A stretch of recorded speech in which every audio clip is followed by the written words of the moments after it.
धर्म सर्वमंगल मांगल्यम सर्वकल्याणकारक प्रदानं सर्वधर्माणां चैनं जयतु सात्वनं नमः समय साराय स्वानुभूत्याचकासते चित् स्वभावाय भावाय सर्वभावान्तरच्छेदते.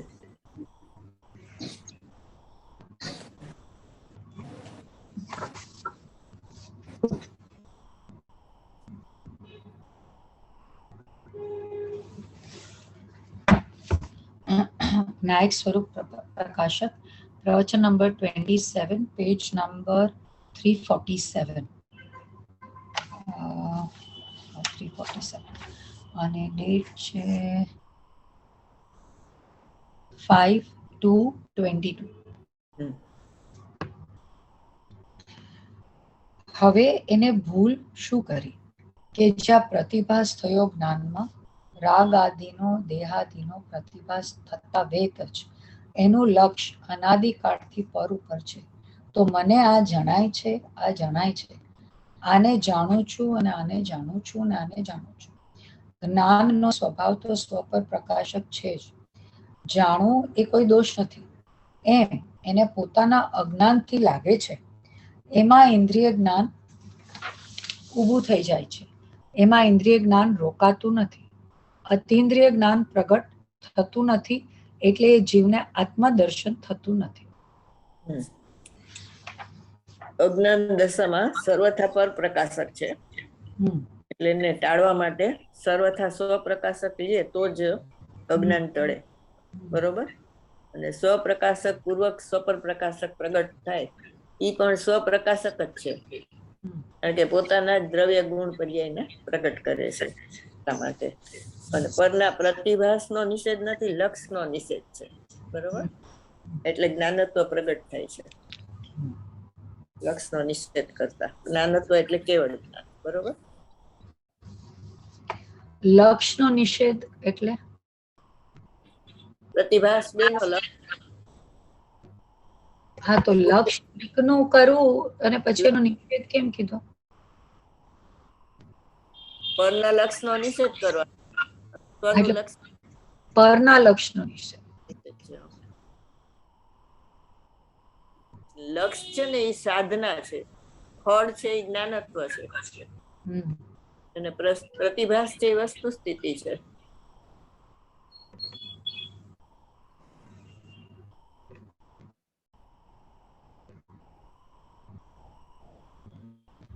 એટલે સાધના પૂરી થાય પછી કઈ લક્ષ કરવાનું ન રહે, સ્વનું કે પરનું, જેમ છે એમ જણાઈ જાય બધું. બરોબર.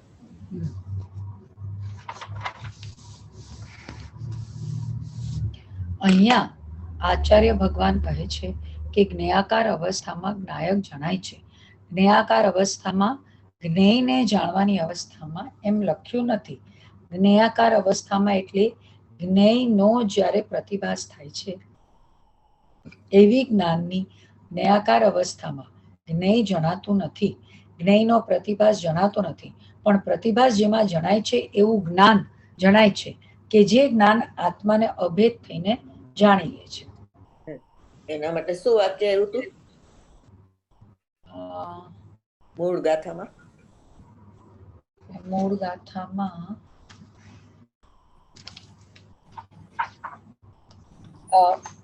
એક જ્ઞાયક ભાવ. એક જ્ઞાયક ભાવ કોને કીધું? એક જ્ઞાયક ભાવ કીધો ટીકામાં લખ્યું છે ને,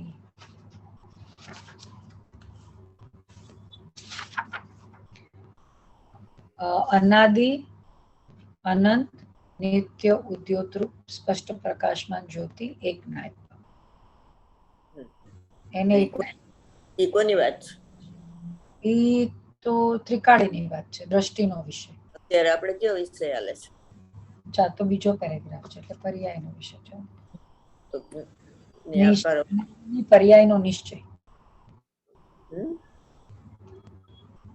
જ્ઞાયક જણાય છે. બરોબર. એમાં આવ્યું ને જ્ઞાયકાર અવસ્થા એટલે જ્ઞેયની જાણવાની અવસ્થા એટલે સ્વપરનો પ્રતિભાસ. બરોબર. જ્ઞાત તે તો તે જ છે. મૂળ ગાથા તો અનુભવ થાય ત્યારે, હજી તો આ વિધિ હાલે છે, પ્રયોગ હાલે છે. અચ્છા. જ્ઞાત તે તો તે છે ફળ છે. એટલે ઈ જ્ઞાકાર અવસ્થામાં એને ઉપાદેયભૂત જ્ઞેય કોને બનાવે છે? ભગવાન આત્માને. બરોબર? બધું જ એમાં ઝળકે છે ને, સ્વ પરનો પ્રતિભાસ છે, એટલે અંદરનું વિશ્વ, બહારનું વિશ્વ બધું ઝળકે છે. પણ એમાં લક્ષ કેના ઉપર કરે છે? ત્રિકાળી ધ્રુવ ભગવાન આત્મા ઉપર. એટલે કે છે જ્ઞાકાર અવસ્થા, એટલે જ્ઞેયનો જ્યારે પ્રતિભાસ થાય છે, એટલે સ્વજ્ઞેય ને પરજ્ઞેય. એવી જ્ઞાનની જ્ઞાકાર અવસ્થામાં જ્ઞેય જણાતું નથી, પણ જ્ઞાયક જણાય છે. ત્રિકાળી ધ્રુવ ભગવાન આત્મા છે. બરોબર? એટલે જ્ઞેયનો પ્રતિભાસ જણાતો નથી, પણ પ્રતિભાસ જેમાં જણાય છે એવું જ્ઞાન જણાય છે. બરોબર? એટલે જ્ઞાન જણાય છે કે જે જ્ઞાન આત્માને અભેદ થઈને જાણી લે છે. બરોબર? તો એનું નામ જ્ઞાત તે તો તે જ છે. હું જ્ઞાયક છું એમ જ્ઞાન પરિણમી જાય છે. બરોબર?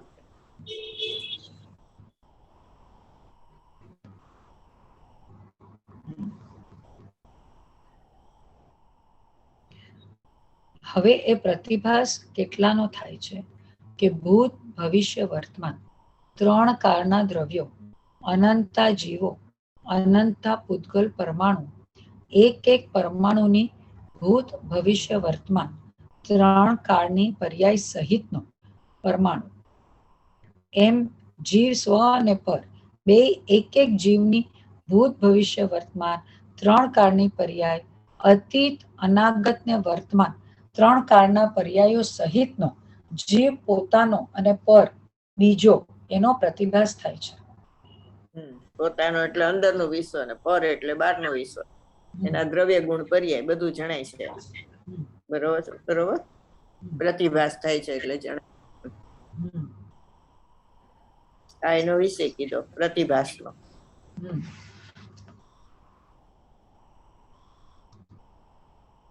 32મી ગાથા પ્રવચન સારની.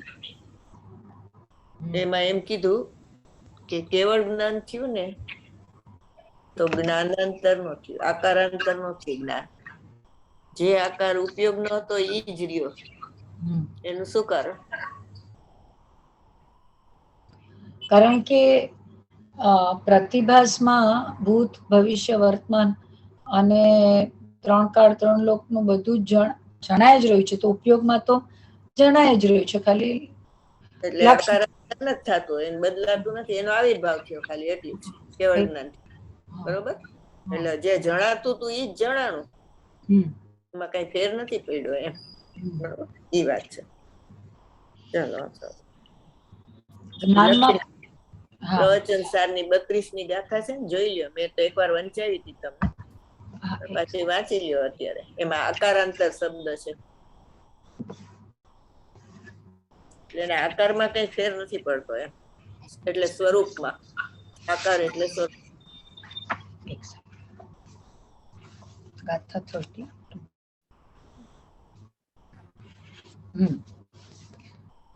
હવે એ રીતે વ્યવહારે આત્માને પદાર્થો સાથે એકબીજામાં વરતવા ગુણો હોવા છતાં નિશ્ચયથી તે પરને ગ્રહ્યા મૂક્યા વિના તથા પર રૂપે પરિણમ્યા વિના સર્વને દેખાતો જાણતો હોવાથી તેને પદાર્થો સાથે અત્યંત ભિન્નપણું છે એમ દર્શાવે છે.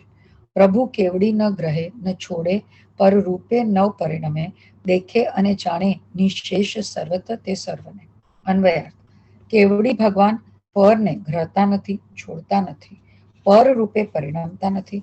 તેઓ નિર્વિશેષપણે સર્વને, આખા આત્માને, સર્વ જ્ઞેયોને સર્વ તરફથી, સર્વ આત્મા પ્રદેશોથી દેખે જાણે છે. ટીકા: આ આત્મા સ્વભાવથી જ પર દ્રવ્યને ગ્રહવા મૂકવાનો તથા પર દ્રવ્ય રૂપે પરિણમાવાનો તેને અભાવ હોવાથી સ્વતત્વભૂત કેવળ જ્ઞાનરૂપ પરિણમીને નિષ્કંપ નીકળતી જ્યોતિવાળા ઉત્તમ મણિ જેવો થઈને રહ્યો થકો, જેને સર્વ તરફથી સર્વ આત્મા પ્રદેશેથી દર્શન જ્ઞાન શક્તિ સ્ફુરિત છે, એવો થયો થકો નિશેષપણે આખાએ પરિપૂર્ણ આત્માને આત્માથી આત્મામાં સંચેત જાણે અનુભવે છે, અથવા એકી સાથે જ સર્વ પદાર્થોના સમૂહનો સાક્ષાત્કાર કરવાને લીધે જ્ઞપ્તિ વૃત્તિ પરિવર્તનનો અભાવ થવાથી જેને ગ્રહણ ત્યાગ સ્વરૂપ ક્રિયા વિરામ પામી છે એવો થયો થકો પ્રથમથી જ સમસ્ત જ્ઞેયાકારો રૂપે પરિણમ્યો હોવાથી પછી પ્રથમ એટલે અનાદિથી, બરોબર, અને અનાદિથી એટલે જ્ઞાકાર રૂપે પરિણમે એટલે સ્વપરનો પ્રતિભાસ હતો એમ. પ્રથમથી જ એટલે અનાદિથી. હા, અનાદિથી પેલાથી જ હતું આવું એમ જ્ઞાકાર. સમસ્ત જ્ઞેય રૂપે પરિણમે હોવાથી પછી પર રૂપે આકારાંતર રૂપે થતો નથી. નહીં બીજા પ્રકારનું કઈ સ્વરૂપ છે એવું નથી એમ. બરોબર. આકારાંતર એટલે અહીંયા લીધું છે અન્ય આકાર. હા, એટલે સ્વરૂપ. આકાર એટલે સ્વરૂપ, એટલે અન્ય સ્વરૂપે નથી. જે ઉપયોગમાં હતું એ જ કેવળ જ્ઞાનમાં આવ્યું. સ્વપરનો પ્રતિભાસ હતો એનો આવિર્ભાવ થયો. નહીં પરિણમતો થકો સર્વ પ્રકારે અશેષ વિશ્વને માત્ર દેખે જાણે છે. આ રીતે પૂર્વોક્ત બંને રીતે તેનું આત્માનું પદાર્થથી અત્યંત ભિન્નપણું જ છે. અચ્છા બેન, કોઈ છે ને અમારા ક્લાસમાં આવે છે ને એમને આપણે સમયસરના 100 વર્ષ કંઈક પૂરા થાય છે ને એવું કંઈક છે. તો હા ચાલ, તો એમને એમાં ડોનેશન કઈ આપવું છે તો એ કેવી રીતે આપે? ઓલું આપણે ટીવીમાં નથી ચાલતું ઓલું ગરજ તો જ્ઞાયક, એમાં આપવા. અચ્છા, તો હું એ છે ને બોલતું સમયસર એ લોકો બહાર પાડે છે. હા, એટલે એમાં એને આપવું હોય તો આપે. અથવા બોલતું સમયસર એટલે કઈ પેન છે ને એવું કઈક છે ને, એવી કઈક ના કઈક આવડું મોટું પુસ્તક છે. એમાં ઓલા અમારા રાજકોટના પંડિત છે ને સુનિલભાઈ, એ બધા કળશ સંસ્કૃતમાં બોલે છે ને એનું ગદ્ય બોલે છે ને એવું બધું છે. અને ગુરુદેવના શબ્દોમાં મૂળ ગાથા લીધી છે. કુંદ ભગવાનની મૂળ ગાથા હોય ને એ લીધી છે. હરિગીત તો એ બીજાનું છે ને એવું બધું છે બધું. અચ્છા, એટલે આખું બનાવી રહ્યા છે. હા, એવું કઈક. એટલે એ તમે એ લોકો ગરજ તો જ્ઞાયક છે ને એમાં પૂછી જોજો. હા, એ લોકોને એનો નંબર આવે છે ટીવીમાં. મારી પાસે છે ને. હા, તો કે અમારે પૈસા આપવા છે તો કે કેવી રીતે આમાં આપી ગરજતા જ્ઞાયકમાં એમ કે. બરોબર, એનું તો આખું લિસ્ટ છે. આમ 10-15 ઓલા પોઈન્ટ નું છે લિસ્ટ. અમે લોકો એ ગુરુદેવના પ્રવચન હતા, એનો જન્મ દિવસ હતો ને વૈશાખ સુદ બીજ, એમાં અમે આપ્યા હતા. ગુરુદેવના જન્મ દિવસ વખતે અમારા તરફથી આ દિવસનું તમારે કરવાનું એમ, એવી રીતે. એટલે ગરજ તો જ્ઞાયકનું છે ને, મેં કઈક એ લોકોને આપ્યું હતું બેનશ્રીના માટેનું કે એટલે મારી પાસે નંબર છે. હા, તો એને પૂછી લીધું બધું કેવી રીતે એમાં પૈસા આપવાના છે ને ઓલા ગરજ તો જ્ઞાયક બોલતું સમયસર કરો છે એમાં કેવી રીતે પૈસા આપવા એ પૂછી લીધું. હા, એ પૂછી લઈશ. અને રાજુએ છે ને મને એક મોકલાવ્યું છે, અમે ટ્રાન્સલેશન કર્યું છે ને, તો એમાં એક લાઈન છે ને એને કીધું કે આનું મને ટ્રાન્સલેશનમાં અર્થ નથી બેસતો, તો એ સમજાવો ને એટલે હું લખું છું, પછી હું એને કહીશ કે એનો અર્થ તમે શું કીધું.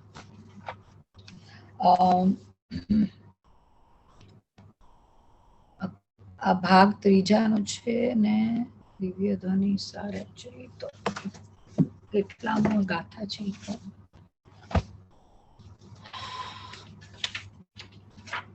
ગાથા 96 છે. એમાં કહે છે कि जैसे द्रव्य क्षेत्र काल भाव से पीत आदि गुणों से तथा कुंडल आदि पर्यायों से पृथक सुवर्ण दिखाई नहीं देता, किंतु सुवर्ण द्रव्य को सिद्ध करने के लिए रचना करने रूप साधन रूप तथा आधार रूप सोने की गुण पर्याय ही है. ઇંગ્લિશ કરવાનું છે. એનું ઇંગ્લિશ કરવાનું છે અને ઇંગ્લિશ તો કદાચ કર્યું હોય પણ ક્યાંક એવું હોય ને કે જરા ટ્રાન્સલેશનમાં તમે કરો ને તો પછી એમ લાગે કે આ બરાબર બેસતું નથી. એક મિનિટ લઈ લો. પ્રવચન સાર દિવ્ય ધ્વનિ સાર નો ત્રીજો ભાગ.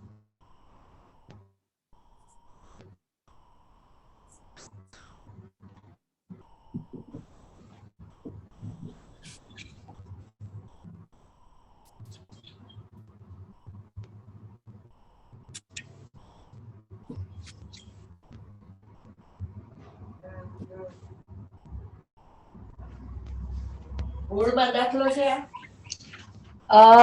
મૂળમાં જોવો પડશે, એક સેકન્ડ. 94 ગાથા છે ને? 96. હા, 96.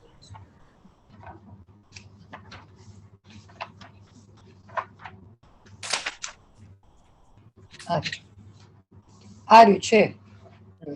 જેમ દ્રવ્ય ક્ષેત્રે કાળે કે ભાવે સુવર્ણથી જેઓ પૃથક જોવામાં આવતા નથી, કર્તા કર્ણ અધિકરણ રૂપે પીડાશાદી ગુણોના અને કુંડળ આદિ પર્યાયોના સ્વરૂપને ધારણ કરીને પર્વતતા સુવર્ણના અસ્તિત્વ વડે જેમની નિષ્પત્તિ થાય છે, એવા પીડાશાદી ગુણો અને કુંડળ આદિ પર્યાયો વડે જે સુવર્ણનું અસ્તિત્વ છે તે સુવર્ણના સ્વભાવ છે, તેમ દ્રવ્ય ક્ષેત્ર કાળે ભાવે હજી તો સુવર્ણનું જ બે દાખલા છે.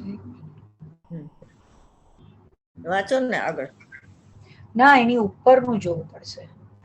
ઉપર ની પછીનું? ના, બે દાખલા છે ને, તો એની ઉપર છે દાખલો એ બી છે કે જેમ ભિન્ન ભિન્ન દ્રવ્યોને વિષય પ્રત્યેકમાં સમાપ્ત થઈ જાય છે, તેમ દ્રવ્ય ગુણ પર્યાયને વિષય પ્રત્યેકમાં સમાપ્ત થઈ જતું નથી, કારણ કે તેમની સિદ્ધિ પરસ્પર થતી હોવાથી, અર્થાત દ્રવ્ય ગુણ અને પર્યાય એકબીજાથી પરસ્પર સિદ્ધ થતા હોવાથી, એક ન હોય તો બીજા બે પણ સિદ્ધ નહીં થતા હોવાથી તેમનું અસ્તિત્વ એક જ છે, સુવર્ણની જેમ. ના, પણ આ જે છે આમાં અમારે તો આ પ્રવચનમાંથી ટ્રાન્સલેટ કરવાનું ને, મૂળમાંથી નથી કરવાનું. તો અહીંયા જે છે આ જે લાઈન છે ને એમાં કન્ફ્યુઝન લાગે છે કે सुवर्ण द्रव्य को सिद्ध करने के लिए रचना करने रूप, साधन रूप तथा आधार रूप. चलो धीरे धीरे बोलो पहले. हाँ, द्रव्य क्षेत्र काल भाव से स्थित आदि गुणों से तथा कुंडल आदि पर्यायों से पृथक सुवर्ण दिखाई नहीं देता. બસ તો આમાં શું, આ તો બરોબર જ છે ને? હા, બરોબર છે. પછી કિંતુ જો દ્રવ્ય ગુણ પર્યાય એકબીજાથી પરસ્પર સિદ્ધ થતા હોતી એક ન હોય તો બીજા બે ન હોય, એટલે ગુણ અને પર્યાય ન હોય તો સુવર્ણ ન હોય, બરોબર? બીજા બે એટલે જો પર્યાય ન હોય ને કુંડલ આદિ તો પીળો ગુણ અને સોનું સિદ્ધ ન થાય, અને ગુણ ને પર્યાય ન હોય તો સોનું સિદ્ધ ન થાય, બરોબર? અને સોનું હોય ને પીળા ને પર્યાય ન હોય તો ઈ સિદ્ધ ન થાય, એટલે એ તો બરોબર છે. એટલે ઈ વાક્ય બરોબર થઈ ગયું. ઈ વાક્ય બરાબર. પછી किंतु सुवर्ण द्वारा सुवर्ण द्रव्य को सिद्ध करने के लिए रचना करने रूप, साधन रूप तथा आधार. એટલે રચના કરને રૂપ એટલે શું સમજવાનું? રચના કરને રૂપ અને સાધન રૂપ. साधन रूप અને आधार रूप. साधन रूप गुण पर्याय ही है. હા, એટલે ગુણ પર્યાય થી જ એની રચના થાય છે એમ, અને ઈ જ સાધન છે દ્રવ્યને સિદ્ધ કરવા. એટલે રચના થાય છે કોની? દ્રવ્યની. હા, દ્રવ્ય કોનાથી રચાયેલું છે?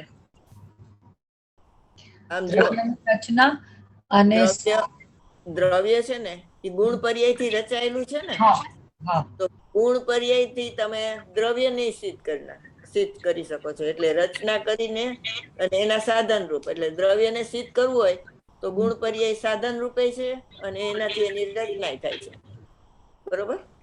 અરસપરસ છે બે. આનાથી આની રચના થાય અને આનાથી આની રચના થાય એમ.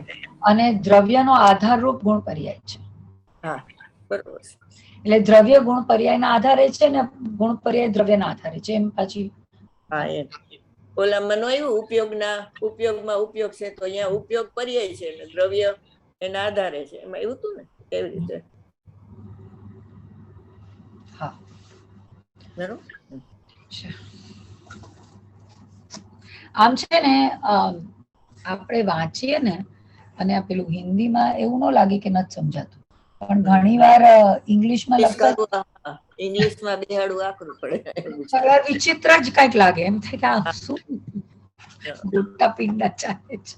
અને મૂળ આપણે છે ને ટેવાય એવી રીતે છે કે દ્રવ્યથી આ બધું રચાય છે એમ. આપણે પેલો પાઠ છે ને એવી રીતે હોય, અને પછી બીજો પાઠમાં એમ છે કે બે અરસપરસ છે એમ. એટલે આ છે તો આ છે ને આ છે તો આ છે, બે અવિનાભાવી છે એમ. એટલે આપણે જો ઉપયોગમાં ઉપયોગ છે એમ કીધું ને, તો ઓલા સોગાનીજીને ભાઈએ પૂછ્યું કે આમાં તો એમ કીધું છે કે પર્યાયમાં દ્રવ્ય રહેલું છે, તમે તો કે છે દ્રવ્યમાં પર્યાય નથી એમ. તો કે હા, કે પ્રશ્ન તો મને થાય છે કે એવું કેમ લખ્યું છે કે, પણ ઈ પર્યાય પ્રગટ થઈ ત્યારે દ્રવ્ય સિદ્ધ થયું ને, એને ખબર પડી ને કે આ દ્રવ્ય છે એમ. ઈ વગર ખબર કેવી રીતે પડે? એટલે એમ કીધું કે ઉપયોગમાં ઉપયોગ છે, ઉપયોગને આધારે દ્રવ્ય છે એમ. ઈ પર્યાય દ્રવ્યને સિદ્ધ કર્યું એમ. નહીતર ખબર નહોતી, દ્રવ્ય તો હતું પણ પરિણમન ન થાય તો કેવી રીતે ખબર પડે? એટલે આમાં ઉલટું લાગે ને, પણ ઉલટું નથી એમ, સરખું જ છે. પર્યાય છે એ સાધન છે ને દ્રવ્યને સમજવા. સર્વગુણા સમ્યકત્વ કીધું ત્યારે ખબર પડી ને કે ભગવાન આત્મામાં આવા આનંદ ગુણ છે એમ. બરોબર? પર્યાય એવી પ્રગટ થઈ ત્યારે ખબર પડી ને એમ. એ રીતે ઉપયોગમાં ઉપયોગ છે એમ કેશો ને એટલે એને ખ્યાલ આવી જશે. પર્યાયના આધારે દ્રવ્ય છે એમ કીધું ને, તો એ પર્યાયથી દ્રવ્ય સિદ્ધ થયું માટે એમ કીધું. નહીતર હોય તો દ્રવ્યને આધારે પર્યાય, પણ જે પર્યાય ભગવાનના આત્માને પ્રસિદ્ધ કર્યો તો એના આધારે દ્રવ્ય છે એમ કહેવાય એમ. બરોબર?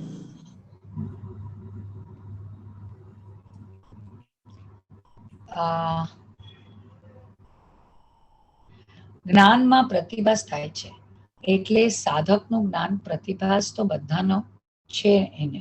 અજ્ઞાનીને જ્ઞાનીને બધાને પ્રતિભાસ છે, પણ એ કેવળ જ્ઞાન થતા એ જે પ્રતિભાસ હતો એનો આવિર્ભાવ પૂરેપૂરો પ્રત્યક્ષ રૂપે થઈ જાય છે. એટલે એમ કહેવાય છે કે કેવડી લોકાલોકને જાણે છે, કેવડી ભગવાન લોકાલોકને જાણતા જ નથી. એ કેવળ જ્ઞાનમાં જે પ્રતિભાસ થયેલ છે એનો જે આવિર્ભાવ થયો એને જાણે છે, એ કાર્યને જાણે છે. અને કાર્યને જાણતા ઉપચાર આવે છે કે કારણ લોકાલોકને પણ જાણે છે, એ ઉપચારનું કથન છે. એ બોલો, આના માટે કયું વાક્ય છે? આ એક અને કાર્યને જાણતા ઉપચાર આવે છે કે કારણ લોકાલોકને જાણે છે. ઈ શું? ઈ જ પૂછું છું, એમાં કયું વાક્ય આવે? સર્વ સંબંધો કી નાસ્તિ. કાર્ય છે ને, કાર્ય શું હતું? પ્રતિભાસ. નહીં, કેવળ જ્ઞાન. કેવળ જ્ઞાન થયું ને કાર્ય.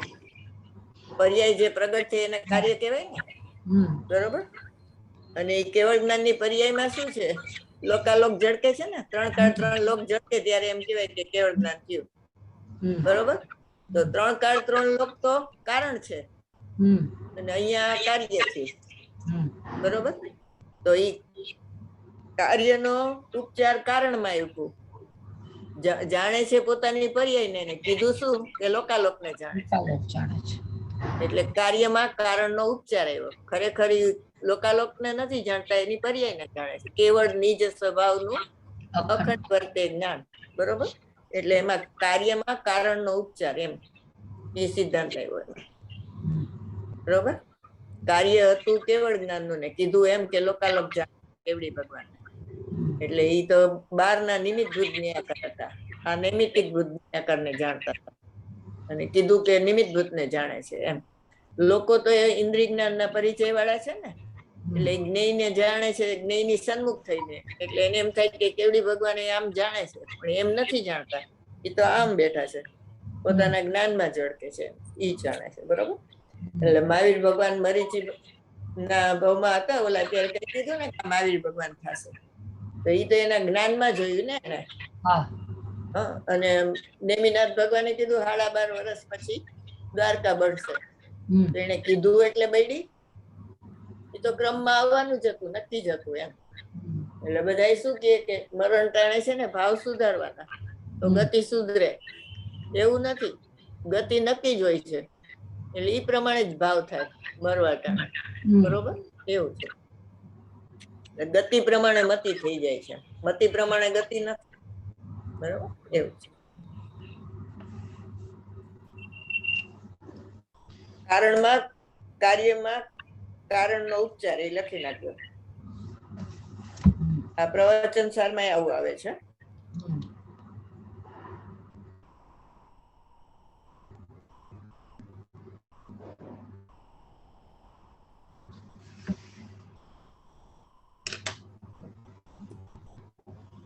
પ્રતિભાસ થાય છે લોકાલોક નો, એ તો એની જ્ઞાનની પર્યાય છે ને, એની જ્ઞાનની સત્તામાં ઝળકે, જેમ અરીસામાં ઝળકે છે ઈ. અને કેવડી ભગવાન પોતાના જ્ઞાનની પર્યાયને જાણે છે, અને ઉપચારથી એમ કહેવાય કે લોકાલોકને જાણે છે, કારણ કે એમાં એકેય જ્ઞેય બાકી નથી રહેતું. બધા દુનિયા આખીના જ્ઞેય એમાં ઝળકે છે, બરોબર. એને જાણવા જવું નથી પડતું. એ ઉપયોગમાં તો જણાતા જ હતા ને, એ કેવળ જ્ઞાનમાં એનું આવી પડતું. આ વ્યવહાર ઉપચાર કેમ આવ્યો? કે પ્રતિભાસ દેખીને પરને જાણે છે એવો વ્યવહાર કહ્યો. એ વ્યવહાર સાચો લાગ્યો એટલે પરને જાણવામાં રોકાઈ ગયો. નાની ઇન્દ્રિય જ્ઞાન થઈ ગયું, એટલે ઇન્દ્રિય જ્ઞાન થઈ ગયું, બરોબર. પરને જાણવામાં રોકાઈ ગયો.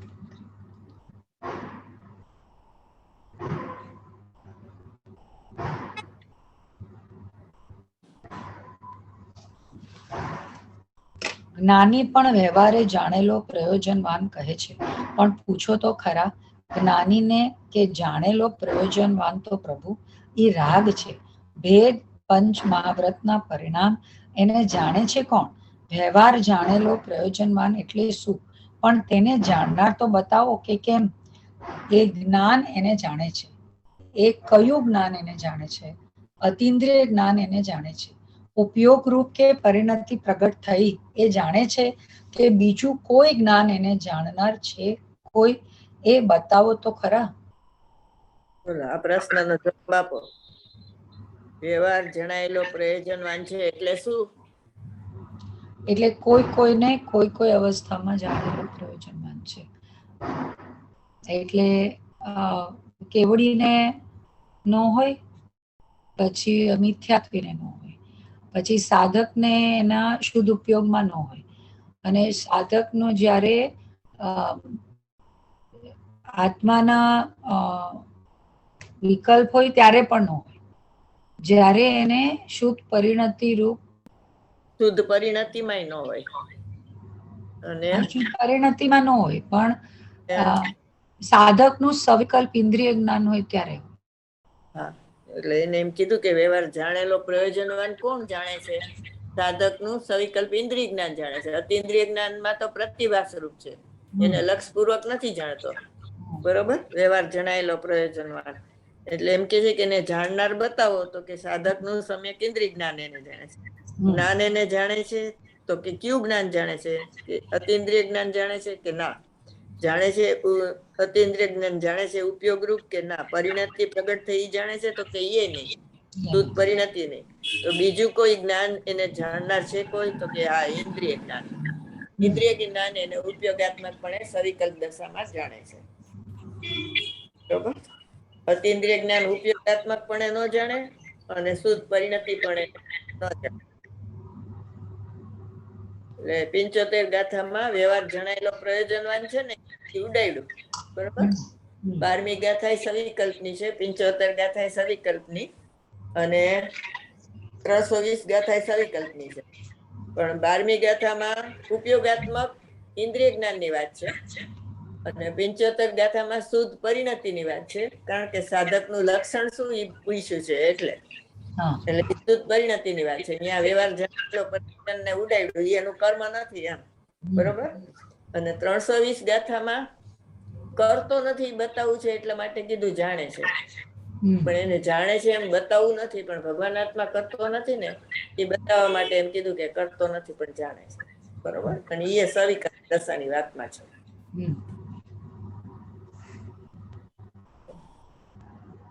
આ ત્રણેય લખી લેજો એટલે પાછી ભૂલ ન થાય. બોલો બોલો શું બોલ્યા અમે ત્રણેય? હા તો પડી.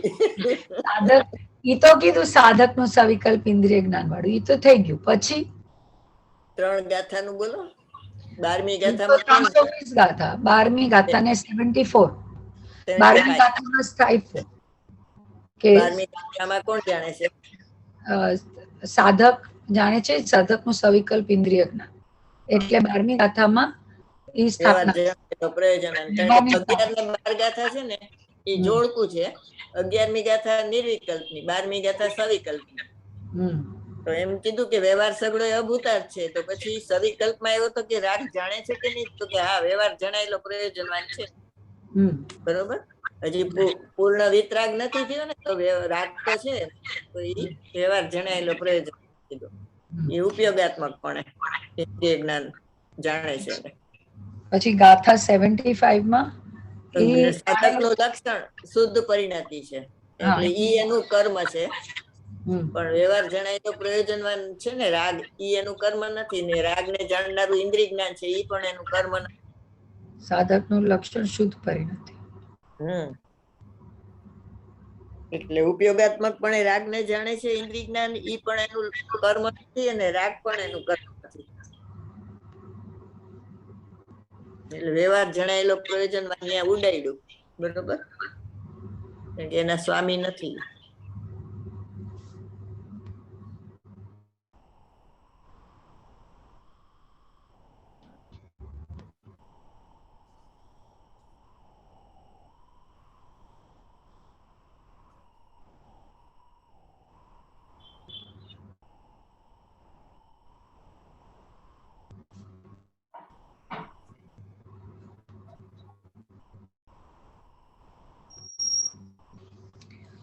અને પછી ગાથા 320 ગાથામાં ભગવાન આત્માને અકર્તા બતાવો છે ને, એટલે એમ કીધું કરનાર નથી પણ જાણનાર છે.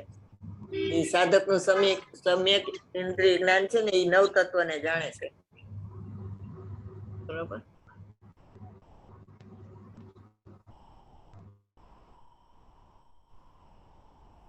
એને કરતો નથી ભગવાન, એનો અકર્તા છે, નિષ્ક્રિય શુદ્ધ પારિણામિક છે ભગવાન.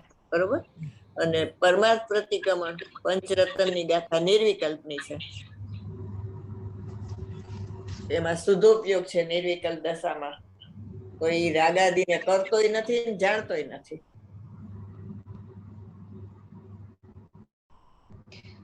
પરમાર્થ પ્રતિક્રમણ નિર્વિકલ્પની ગાથા છે. નિર્વિકલ્પ દશા, સાધકની નિર્વિકલ્પ દશાની છે. એમાં કરતોય નથી, જાણતોય નથી.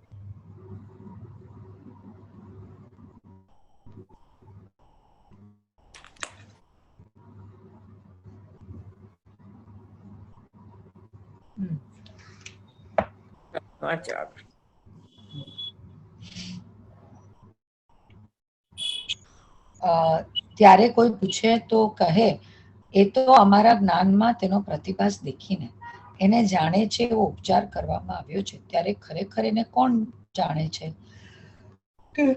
ઇન્દ્રિય જ્ઞાન એને જાણે છે, આત્માનું જ્ઞાન એને જાણતું નથી. આહા, બુદ્ધિનો વિષય છે.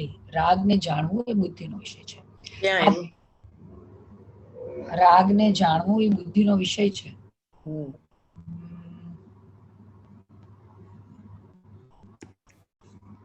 પાછું ભૂલી ગયા. કેટલી વાર કીધું? 10 ગાથા.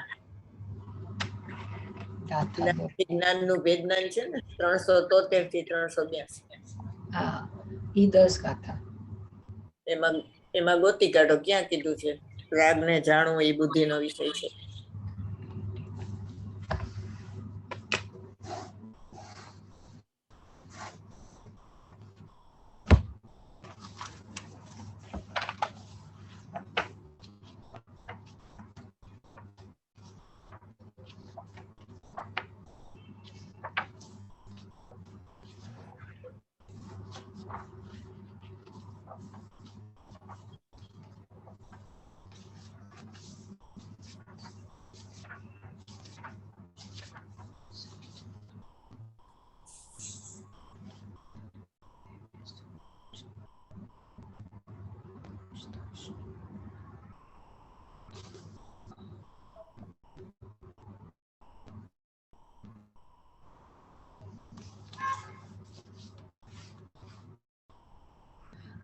શુભ કે અશુભ જે દ્રવ્ય તે તું જાણ મુજને નવ કહે ને નવ જીવ પણ ગ્રહે ન જાય બુદ્ધિ ગોચર દ્રવ્ય. પછી બીજું વાંચો. અને એની ઉપરની ગાથા છે, શુભ કે અશુભ જે ગુણ તે તું જાણ મુજને નવ કહે ને જીવ પણ ગ્રહવાન જાય બુદ્ધિ ગોચર ગુણ. ત્યાં ગુણ નો અર્થ પર્યાય થાય, બરોબર. ગુણ ભેદ અને પર્યાય ભેદ ને ગુણ કહેવામાં આવે છે. તો આ અચ્છા ઓલું દ્રવ્ય છે ને આ ગુણ ને પર્યાય આવી ગયું. આમાં બે લઈ લેવાનું, કારણ કે દ્રવ્યાર્થિક નહીં અને પર્યાર્થિક નહીં બે છે, ગુણાર્થિક નહીં નથી, બરોબર. એટલે ગુણ ને અભેદ કરો તો દ્રવ્ય નો વિષય, ગુણ ને ભેદ પાડો તો પર્યાર્થિક નહીં નો વિષય. પર્યાય ભેદ ને ગુણ ભેદ ની વાત છે, એ બુદ્ધિ ગોચર વિષય છે, બુદ્ધિ નો વિષય છે, બરોબર. બુદ્ધિ એટલે મન ને મન એટલે ઇન્દ્રિય જ્ઞાન, બરોબર. આમાં આગળ આવે છે જો 373 થી 382 ગાથા છે. પછી એની ટીકા વાંચો તો. હા.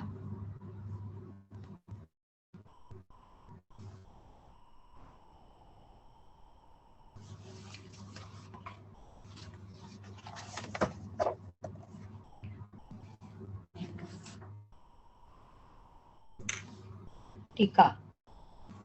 પ્રથમ દ્રષ્ટાંત કહે છે, આ જગતમાં બાહ્ય પદાર્થ ઘટપટ આદિ જેમ દેવદત્ત નામનો પુરુષ યજ્ઞદત્ત નામના પુરુષને હાથ પકડીને કોઈ કાર્યમાં જોડે તેમ દીવાના સ્વપર પ્રકાશનમાં અર્થાત બાહ્ય પદાર્થને પ્રકાશવાના કાર્યમાં જોડતો નથી કે તું મને પ્રકાશ, અને દીવો પણ લોચુંબક પાષાણથી ખેંચાયેલી લોખંડની સોયની જેમ પોતાના સ્થાનથી ચ્યુત થઈને તેને બાહ્ય પદાર્થને પ્રકાશવા જતો નથી, પરંતુ વસ્તુ સ્વભાવ પર વડે ઉત્પન્ન કરી શકાતો નહીં હોવાથી તેમજ વસ્તુ સ્વભાવ પરને ઉત્પન્ન કરી શકતો નહીં હોવાથી દીવો જેમ બાહ્ય પદાર્થની અસમીપતામાં પોતાના સ્વરૂપથી જ પ્રકાશે છે, તેમ બાહ્ય પદાર્થની અસમીપતામાં પણ પોતાના સ્વરૂપથી જ પ્રકાશે છે. એમ પોતાના સ્વરૂપથી જ પ્રકાશતા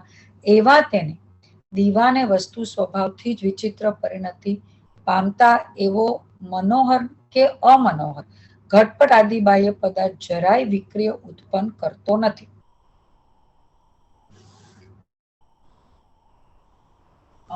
રાગ બુદ્ધિ નો વિષય છે ત્યાં સુધી આવવું જોઈએ ને?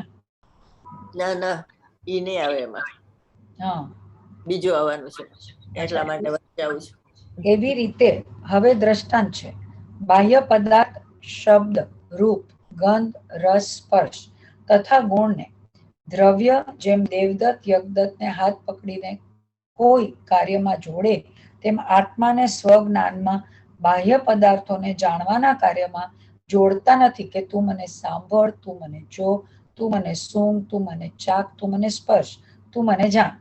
અને આત્મા પણ લોચુંબક પાષાણની થી ખેંચાયેલી લોખંડની સોયની જેમ પોતાના સ્થાનથી ચ્યુત થઈને તેમને બાહ્ય પદાર્થને જાણવા જતો નથી, પરંતુ વસ્તુ સ્વભાવ પર વડે ઉત્પન્ન કરી શકાતો નહીં હોવાથી તેમજ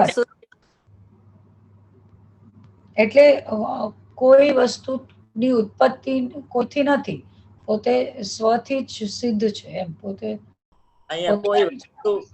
કઈ વસ્તુથી નથી એમ. આત્મા કોઈ બાહ્ય પદાર્થથી, કારણ કે હજી આ બાહ્ય પદાર્થની વાત કરે ને, વસ્તુ સ્વભાવની વાત છે ને. જ્ઞાનથી જ્ઞાનનું ભેદજ્ઞાન છે ને, એટલે વસ્તુ સ્વભાવ છે. એ પર વડે ઉત્પન્ન નથી થતો, એટલે જ્ઞેયથી જ્ઞાન નથી એમ એનો અર્થ. ત્યાં લખી રાખો, જ્ઞેયથી જ્ઞાન નથી.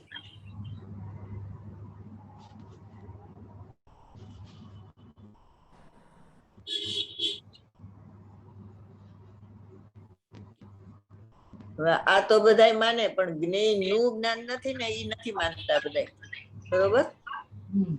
જ્ઞેયથી જ્ઞાન ન થાય તો માને, પણ જ્ઞેયનું જ્ઞાન નથી. એના માટે હવે આવશે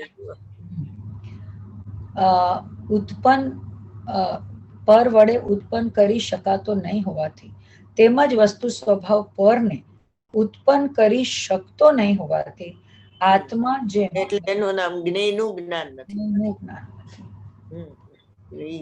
જ્ઞેય થી અહીંયા જ્ઞાન થયું એવું નથી. લખી નાખો અહીંયા જ્ઞેયનું જ્ઞાન નથી. લખેલું છે. તો પછી કા નથી બોલતા? બે લખ્યું છે, જ્ઞેય થી જ્ઞાન નથી, જ્ઞેયનું જ્ઞાન નથી, બે લખ્યું છે. હા, જ્ઞેયનું જ્ઞાન નથી લખ્યું છે, જ્ઞેય થી જ્ઞાન નથી સાઈડમાં લખ્યું છે, પણ જ્ઞેયનું જ્ઞાન નથી તો આની ઉપર જ લખ્યું છે. બરાબર. પાછા ભૂલી ગયા. ચાલો વાંચો આગળ. નીચે લખ્યું છે જ્ઞેય થી જ્ઞાન નથી, જ્ઞેયનું જ્ઞાન. એટલે વસ્તુ સ્વભાવ પર વડે ઉત્પન્ન થઈ શકતો ન, એટલે જ્ઞેય થી જ્ઞાન નથી. અને વસ્તુ સ્વભાવ પછી બીજું શું વાક્ય છે?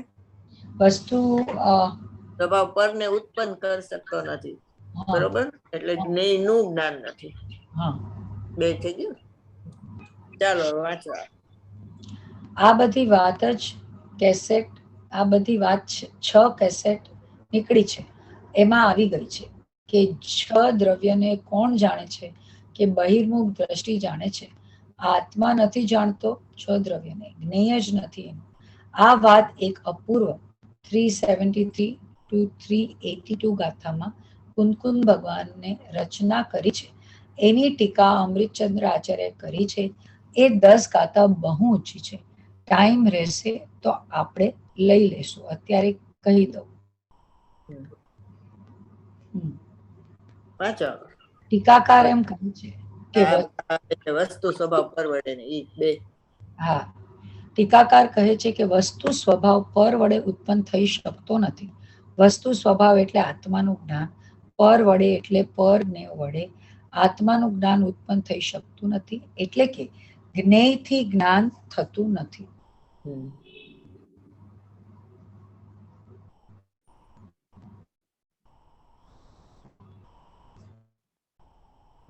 એ તો પ્રચલિત બધાએ સાંભળેલું છે, પણ બીજું નથી સાંભળ્યું, અથવા તો સાંભળ્યું હોય તો કાન ઉપર લીધું નથી.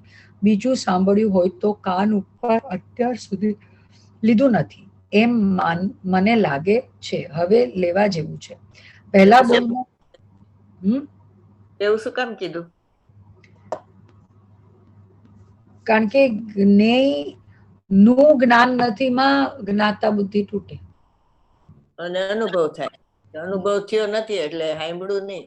બરોબર, સાંભળ્યું કોને કહેવાય? કે પરિણમન થઈ જાય તો કહેવાય ને. ચાલો. પહેલા બોલમાં શું કહ્યું? કે વસ્તુ સ્વભાવ પર વડે ઉત્પન્ન થઈ શકતો નથી, એટલે જ્ઞેયથી આત્માનું જ્ઞાન પ્રગટ થઈ શકતું નથી. શાસ્ત્રથી આત્માનું જ્ઞાન થાય નહીં. આહા. પછી બીજું વાક્ય લખે છે, વસ્તુ સ્વભાવ પરને ઉત્પન્ન કરી શકતો નથી, એટલે આત્માનું જ્ઞાન જગતના કોઈ પદાર્થને જ્ઞેય બનાવી શકતું નથી, અશક્ય છે. હવે આ જગત કોઈ જ્ઞેય નથી તારું. બરોબર, તારો ભગવાન આત્મા એક જ જ્ઞેય છે. અને કરનાર નથી એમાં શું આવે? કે આ જગતમાં કોઈ નિમિત્ત નથી, બધા ઉપાદાન છે. ઈ શેમાં આવે? હું કરનાર નથી એમાં આવે ને. હા,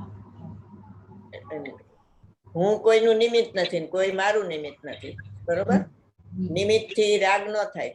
બરોબર, દ્રવ્ય કર્મ થી રાગ ન થાય તો અકિંચિત કરશે ને નિમિત્ત તો, એટલે કરનાર નથી. નિમિત્ત અકિંચિત કરનાર, ઉપાદાન અકિંચિત કરશે. એટલે આ જગતમાં કોઈ નિમિત્ત નથી. બરાબર, અને બધા ઉપાદાન છે. અને આ જગતમાં કોઈ જ્ઞેય નથી. તારા જ્ઞાન નું જ્ઞેય તમારો ભગવાન આત્મા જ છે, ઉપાધિ ભૂતની. ચાલો. વસ્તુ સ્વભાવ પર ને ઉત્પન્ન કરી શકે. હા, લેખા છે આ જગતમાં નિમિત્ત નથી ને.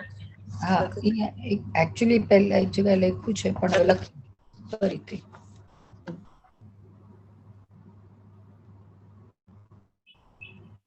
આ જગતમાં કોઈ નિમિત્ત નથી, એમાં કરતા બુદ્ધિ જાય અને વૈરાગ્ય પ્રગટ થાય. આ જગતમાં જ્ઞેય નથી, એમાં જ્ઞાતા બુદ્ધિ જાય અને સમ્યક જ્ઞાન પ્રગટ થાય.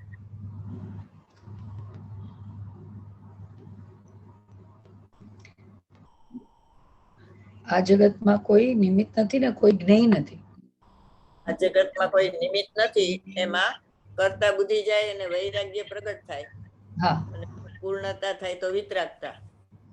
અને આ જગતમાં કોઈ જ્ઞેય નથી, કોઈ જ્ઞેય નથી, એમાં જ્ઞાતા બુદ્ધિ જાય અને સમ્યક જ્ઞાન પ્રગટ થાય, ને એની પૂર્ણતા થાય તો કેવળ જ્ઞાન સર્વજ્ઞ થઈ જાય.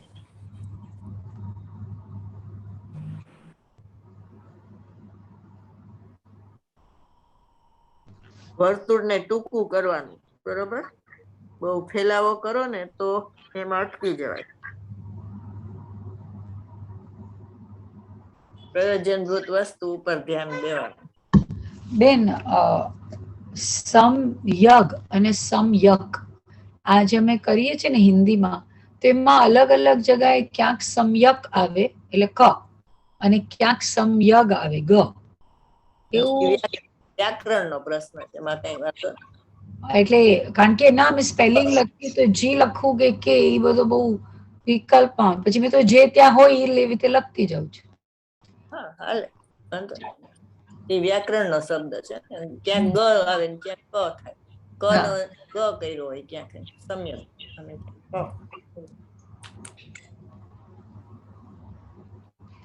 વસ્તુ સ્વભાવ પરને ઉત્પન્ન કરી શકતો નથી, એટલે આત્માનું જ્ઞાન જગતના કોઈ પદાર્થને જ્ઞેય બનાવી શકતું નથી, અશક્ય છે. હવે કોઈને જ્ઞેય બનાવી શકે તો પરને જાણે, પણ જ્ઞાનનું કોઈ જ્ઞેય થતું જ નથી, તો પરને જાણવાનો પ્રશ્ન ક્યાં રહ્યો? વિષય જ નથી. જ્ઞાનનો વિષય અંદર અહીંયા છે, જ્ઞાનનો વિષય બહાર નથી. એટલે ગુરુદેવનું વાક્ય છે એમાં કે આત્મા પરને જાણતો જ નથી, તો ઉપયોગ મૂકવાની વાત જ ક્યાં રહી? પર લખી નાખો ગુરુદેવનું વાક્ય.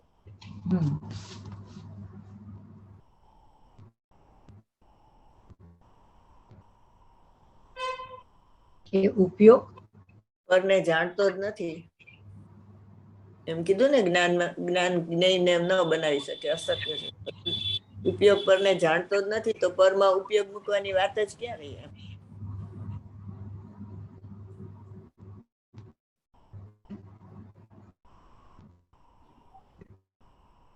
ઉપયોગમાં ઉપયોગ છે, ઉપયોગમાં ક્રોધ આદિ, બરોબર?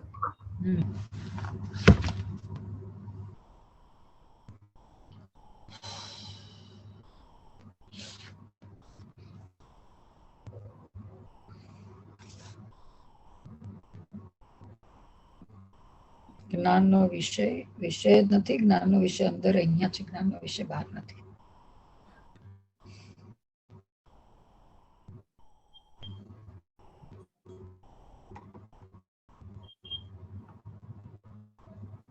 ગુરુદેવ કે ને એક દ્રવ્ય બીજા દ્રવ્ય નું ન કરે, એટલે બધા ઇન્દોરમાં બધા પંડિતો એ સભા ભરીને કીધું કે એક દ્રવ્ય બીજા દ્રવ્ય નું ન કરે, દિગંબર જૈન નથી, એનો વિરોધ કર્યો. એટલે ગુરુદેવ ઈ દ્રવ્યના નિશ્ચયનો વિરોધ હતો, બરોબર? એટલે ગુરુદેવ અહીંયા પર્યાયના નિશ્ચયથી એને સમજાયું, એક દ્રવ્ય બીજા દ્રવ્યનું ન કરે એ વાત તો દૂર રહ્યો, પણ આત્મા પરને જાણવા વાળો છે માને ઈ દિગંબર જૈન નથી, બરોબર? એ લખી નાખો વાક્ય. ગુરુદેવે છે ને કુંકુન ભગવાને જે કીધું ને એનું હાથ સમજાવ્યું, બરોબર? અને બીજા બધાને કુંકુન ભગવાને કીધું એ કેતા ડૈરા કે આપણે આવું કેશું ને તો લોકો સ્વચ્છંદી થઈ જશે, અને લોકો કોઈ આપણું માનશે નહીં. પણ ગુરુદેવે ને એવી પડી નહોતી, કોઈ પોતાને માને કે ન માને, એને જે સત્ય લાગ્યું ને એ ડંકાની ચોટે કીધું, બરોબર? એટલે આજે કુંકુન ભગવાનનો જન્મ દિવસ છે અને દીક્ષા દિવસ છે, બે સાથે એક જ દિવસ છે. હા હા, મને યાદ છે, એમનું વાંચ્યું તમને, જન્મ દિવસના દિવસે જ કઈક 10મો કે 11મો બર્થડે હતો ને, એવું કઈક હતું. 11મા વર્ષે 11મો. હા, દીક્ષા. આજે બધા પંડિતો એ બહુ બોલ્યા એમાં. ગુરુ એમ કે ચારેય અનુયોગ નું એને આપ્યું છે બધી વાતે. અષ્ટપાહુડમાં પ્રથમાનુયોગ નું કીધું છે, બધા દાખલા આપ્યા હોય ને દ્રષ્ટાંત, અને એને ઓલા ધવલ ઉપર પરિક્રમા લખી હતી આખું, એ કર્ણાનુયોગ નો છે વિષય. પ્રવચન સારમાં જ્ઞાન પ્રદાન, પંચાસ્તિકામાં અને સમયસારમાં દ્રવ્યાનું યોગ, એવી રીતે ચરણાન યોગ ચુલિકામાં પાછું ચારિત્રનું આચરણ એ બધું કીધું. 10 ભક્તિ સિદ્ધ ભક્તિ એ એમ કે કુનકુન ભગવાને જ લખી છે, ત્યાં કોઈ 10 ભક્તિ નથી લખી આચાર્યમાં. અને ISI નો માર્ક હોય ને એમ કુનકુન ની આમન્યમાં માનતો હોય ને એ તેરાપંથી એવો માર્કો છે. બરોબર, ચાલો વાંચો. ટાઈમ થઈ ગયો છે. હા ચાલો. વાણી કે જ્ઞાન से विजय लोकता लोक सो वाणी मस्तक मनु सदा दे. જય જિનેન્દ્ર. જય જિનેન્દ્ર. હવે મમ્મી હવે બસ આજે આઈ થિંક આજે કે કાલે અમદાવાદ પહોંચશે. એકવાર અમદાવાદ પહોંચી જશે પછી. તો વલસાડમાં કેમ સ્કૂલ બનાવી?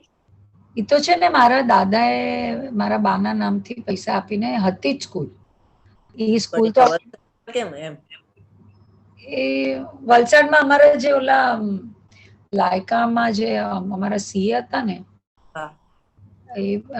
એમ એ